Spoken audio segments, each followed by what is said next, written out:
sold out since early 2015. The current generation Porsche 911 GT3 will return in dealerships sometime in 2017 with updates similar to the 991.2-911. Although Stuttgart has yet to confirm this scenario, an early prototype of the 991.2 GT3 was spotted on the Nürburgring track recently, meaning that the revised sports car should be ready for a public debut by the end of 2016. Not much is known about the upcoming 911 GT3, but if previous 911 facelifts are any indication, the 991.2 GT3 should get mild revisions inside and out, a more powerful engine, and a revised chassis for enhanced performance at the track. A manual transmission could also be in the books after many Porsche enthusiasts have complained that the PDK-exclusive GT3 is no longer a driver's car.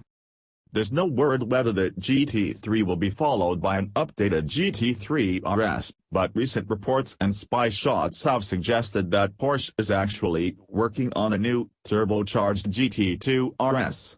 Keep reading to find out what we already know about the upcoming GT3 and stay tuned for updates. As the prototype is wearing the bodywork of the previous GT3, as well as some camouflage on its nose, there's little to be seen in these spy shots. However, the camouflage on the front bumper suggests that Porsche meddled with both the bumper lights and the air intakes, most likely bringing them up to date according to those seen on the 911 Carrera. Look for an air intake layout similar to the one seen on the Cayman GT4 and mildly revised light strips above. The headlamps should also be updated to feature the 4-point daytime running lights.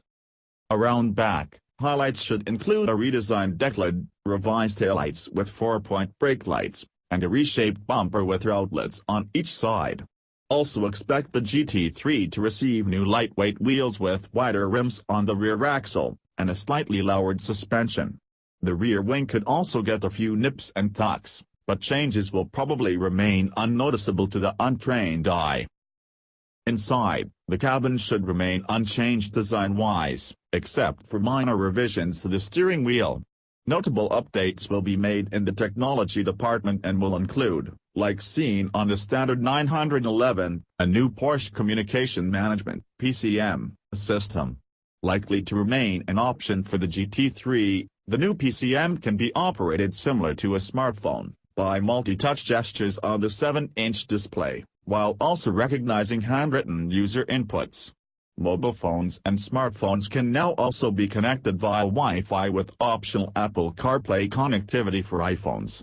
The Alcantara-wrapped, Recaro sports seats should also feature enhanced bolstering for better support at the track.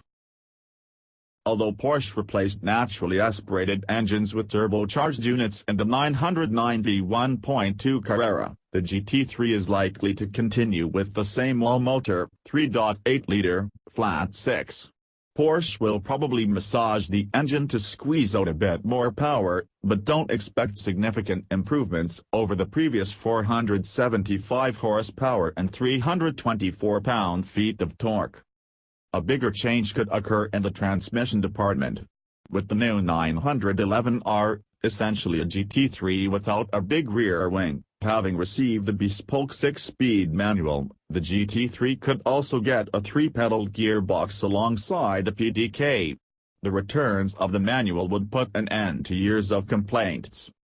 With the extra power and the revised chassis and suspension system, the 991.2 GT3 could be a 10th second quicker than its predecessor with a 0-60 sprint of 3.2 ticks.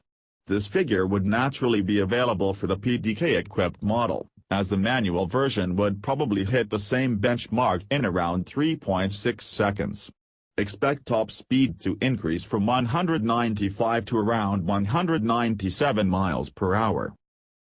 With all the improvements, the base price of the 911 GT3 is likely to see a mild increase over the previous model. With the 991 offered for $130,400, the 991.2 facelift could retail from around $140,000. The 570S Sprint has yet to be unveiled, but will arrive later in 2016 and will hang around long enough to give the 911 GT3 a run for its money. The Sprint is based on McLaren's new 570S, which was developed to compete with the 911 Turbo. Essentially a road-legal sports car slotted between the standard 570S and the track-only 570S GT4, the Sprint will use the same twin-turbo, 3.8-liter V8 engine as the rest of the McLaren lineup. Output is unknown as of this writing, but it should have just enough for a sub-4-second 0 to 60 miles per hour sprint and a top speed of nearly 200 miles per hour. Also model in the making, the GT-R will arrive a track-focused, yet still road-legal version of the Mercedes-AMG GT.